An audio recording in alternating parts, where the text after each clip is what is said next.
Assalamualaikum, kami dari kelompok 8 akan membahas tentang pindang khas Lampung. Kelompok 8 terdiri dari 5 orang, yaitu saya sendiri Teresia Fania Venadi, Veronica Indi Pratiwi, Widian Chandra Irawan, Yulianto dan Andreas Karya Immanuel. Puji syukur kehadirat Allah Subhanahu wa Ta'ala yang telah memberikan rahmat dan hidayahnya sehingga saya dapat menyelesaikan tugas makalah yang berjudul Pindang Khas Lampung ini tepat pada waktunya. Adapun tujuan dari penulisan makalah ini adalah untuk memenuhi tugas dari Bapak Ngasifuddin pada mata kuliah Hygiene and Sanitation. Selain itu, makalah ini juga bertujuan untuk menambah wawasan tentang dokumen HACCP bagi para pembaca dan juga bagi para penulis. Semua pihak yang telah membagi sebagian pengetahuannya sehingga saya dapat menyelesaikan makalah ini. Saya juga menyadari makalah yang saya tulis ini masih jauh dari kata sempurna. Oleh karena itu, kritik dan saran yang membangun akan saya nantikan dalam kesempurnaan dokumen HACCP ini. Selanjutnya pendahuluan. Pertama, untuk memenuhi tugas hygiene sanitasi, yang kedua memberikan tambahan wawasan kepada pembaca, yang ketiga menerapkan sistem HACCP pada masakan pindang khas Lampung. Ini saya Veronica Indi akan melanjutkan slide yang sebelumnya. Deskripsi produk dan penjelasan. Pindang masyarakat Lampung memang dapat ditafsirkan sebagai jenis sup atau masakan berkuah yang berbahan dasar ikan. Dengan cita rasa kuah yang kaya akan rempah, ikan yang menjadi bahan dasar pindang khas Lampung umumnya termasuk ikan air tawar. Untuk slide selanjutnya, identitas target pembeli. Kemajemukan suku di Lampung yang seperti suku Lampung sendiri, Jawa, Sunda, Bali, bahkan Chinese tidak menyurutkan minat beli makanan berbahan dasar ikan ini. Makanan ini sudah lama menjadi idaman bagi masyarakat Lampung. Yang menjadi incaran adalah berbagai jenis sambal dan lalapan yang tersedia untuk pelengkap makan seperti sambal matah, terasi, balado, dan lain-lain. Cuaca yang panas juga menjadi salah satu aspek mengapa makanan berkuah ini sangat digemari di sana. Selain nikmat juga sensasi saat menyeruput kuah yang kaya akan rempah itu yang paling menggugah selera makan. Untuk selanjutnya yaitu diagram alur pembuatan produk. Bahan-bahan 7 ons ikan patin, 7 bawang merah, 4 bawang putih, 1 ruas kunyit, sedikit jahe, laos secukupnya, cabai merah atau rawit, 2 lembar daun salam, 2 batang serai, 1 biji asam kandis, kemangi. Untuk langkah-langkahnya, bersihkan ikan, taruh dalam panci isi air sampai menutupi ikan, hidupkan api. Tumbuk kasar semua bahan bumbu lalu masukkan ke dalam panci ikan yang sudah diberi air. Beri garam, sasa, atau di skip boleh.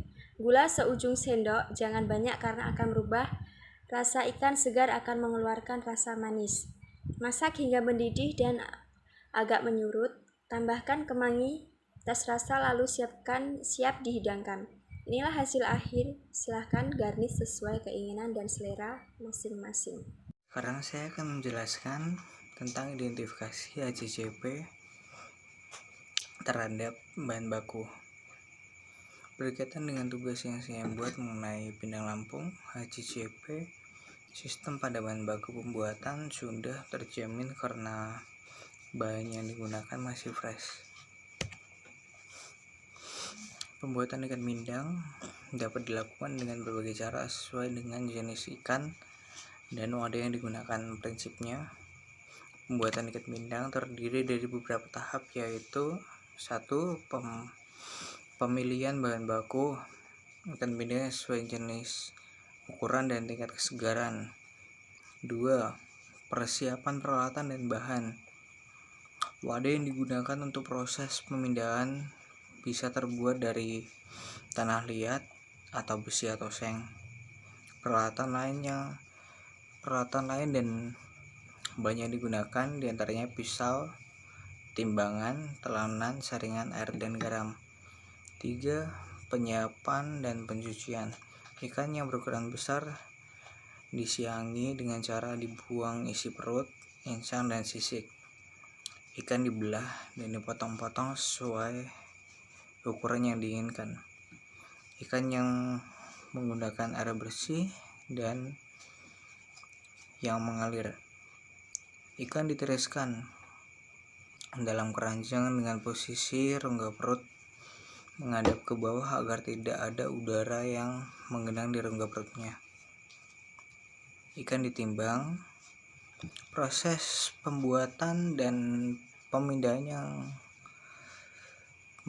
bahan yang segar berkaitan erat dengan proses pembuatan yang dilakukan, tidak menggunakan bahan pengawet, tidak menggunakan bahan kimia baik sebagai penambah cita rasa ataupun pewarna. Hal ini bertujuan menjaga dari hal yang ditakutkan dan menimbulkan komplain dari pembeli. Produk ikan pindang ini juga tidak bertahan lama karena menggunakan proses pemasakan biasa dan tidak ada unsur kimia dalam prosesnya sehingga tidak membahayakan. Terima kasih. Saya Yulianto, saya akan melanjutkan slide titik kendali kritis. Pengendalian titik kritis yaitu proses pencegahan atau peminimalisasian bahaya dari produk makanan. Berkaitan dengan proses pembuatan pindang di titik kritis, dititik beratkan pada pemilihan bahan baku dan proses pembuatan yang menjadi sumber masalah bagi makanan tersebut. Penulis melakukan penelitian yang ilmiah terhadap proses pemilihan bahan baku serta proses pembuatan. Pemilihan bahan baku didasarkan pada tingkat kesegaran dan kebersihan. Menurut penulis, dari tingkat pemilihan bahan sudah sesuai dengan sistem HACCP karena dipilih dengan baik dan dilakukan pencucian berulang kali terhadap bahan yang akan digunakan. Slide selanjutnya, penentuan batas kritis. Batas pengendali kritis, setelah itu dilakukan validasi terhadap mutu makanan. Proses pembuatan pindang yang menggunakan bahan-bahan alami dan bahan segar menunjukkan sistem HACCP yang berjalan. Pindang dimasak dengan intensitas suhu 100 derajat Celcius, menjadikan bakteri-bakteri menjadi mati dan tidak membahayakan. Kemudian disimpan di tempat yang tidak lembab sehingga tidak ada bakteri lagi yang tumbuh, dengan tempat yang bersih dan higienis, sehingga tidak berbahaya bila dikonsumsi bahkan dalam jangka waktu yang terus-menerus. Selamat siang, saya Andres Karemanuel. Saya ingin menutup presentasi kami dengan kesimpulan. Kesimpulan dari presentasi kami ini adalah pindang Lampung ini sangat kaya akan rempah-rempah. Juga bahan-bahannya bisa didapat dengan mudah. Pindang Lampung ini pun metode pembuatannya tidak menggunakan bahan-bahan yang berbahaya sehingga sangat cocok dan aman untuk dikonsumsi bersama keluarga, saudara, teman-teman, dan lain-lain. Salah satu tujuan kami memilih pindang Lampung ini sebagai materi presentasi adalah mengenalkan sekaligus upaya kami untuk melestarikan pindang Lampung ini agar tetap lestari, dikenal oleh seluruh masyarakat dari semua kalangan, dan khususnya masyarakat dari Lampung. Semoga pindang Lampung ini tetap lestari dan bisa dinikmati seluruh masyarakat. Lalu, resep yang kami presentasikan bersumber dari www.cookpad.com. Sekian presentasi kami, semoga jelas. Wassalamualaikum warahmatullahi wabarakatuh. Terima kasih.